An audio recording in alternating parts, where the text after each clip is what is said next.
As victims of the Uvalde school shooting and their families continue to speak out, it's important to keep in mind the impact that gun violence has on our children across the country. Since Uvalde, there's been 33 mass shootings, 27 of those in schools, and experts warn the exposure to gun violence has far-reaching consequences, ones that many times we don't even see. Let's bring in Vice President of Clinical Training at the Child Mind Institute to talk about this some more, Dr. Jill Emanuele. So glad you are with us. You know, today on Capitol Hill, as you know, and I'm sure you were watching, victims and families, pleading to lawmakers for gun reform. Mia Cirillo, the 11-year-old Uvalde survivor, she testified today at home after a doctor determined that it would be too much for her to be present at the Capitol. I mean, you heard her chilling testimony about being surrounded by her classmates who had just been murdered. She rubbed blood all over herself to fake her death to try to save her own life.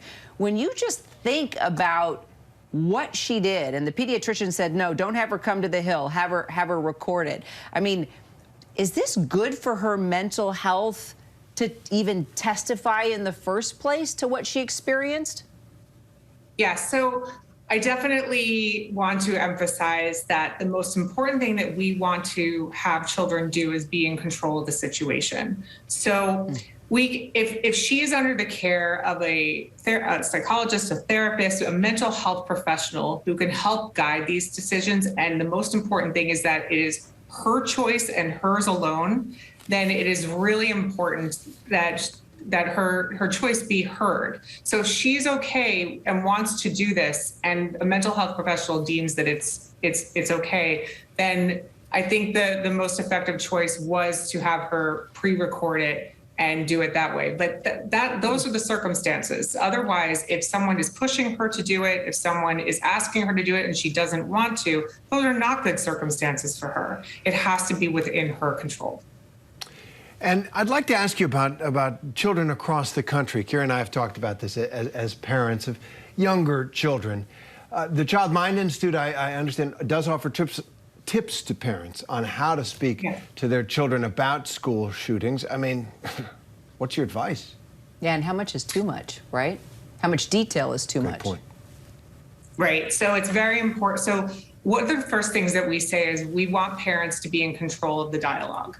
So we don't want them learning about school shootings or learning about all this information from someone else. You want to be able to teach your children the things you want them to know. So what we tell parents is we look for ways to be proactive. We want to talk to them. We want to help them to understand that generally these things don't happen all the time, although they do seem to be happening more, and that it's important to know that you can tell your children, let's have an open, honest conversation about this. The way you generate the information is based on their age, and their developmental level. So basically, you're going to, for a younger child, you're going to get very limited information. And as children get older, you can start to be more detailed and have open conversations with them.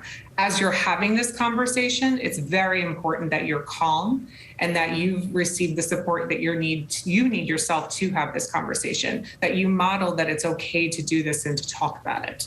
So those are some of the first things. And then again, the level of detail, you just want to give them the most essential facts. Not go into stories or extra information that's going to overload them. They're only going to hear so much. So really, you want to make sure that your child is able to have this conversation and they're open to it also. So if they may not react very much, then you can say to them, you can have questions, come back to me, and I'll be happy to answer them as well.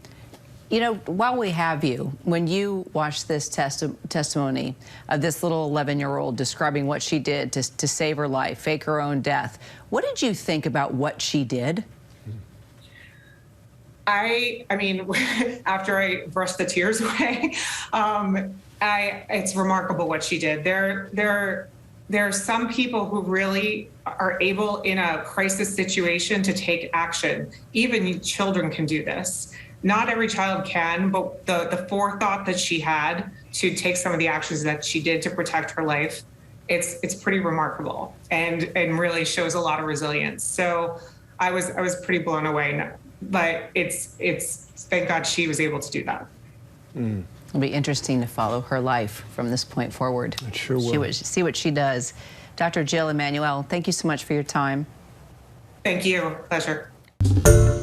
Hi, everyone. George Stephanopoulos here. Thanks for checking out the ABC News YouTube channel. If you'd like to get more videos, show highlights, and watch live event coverage, click on the right over here to subscribe to our channel. And don't forget to download the ABC News app for breaking news alerts. Thanks for watching.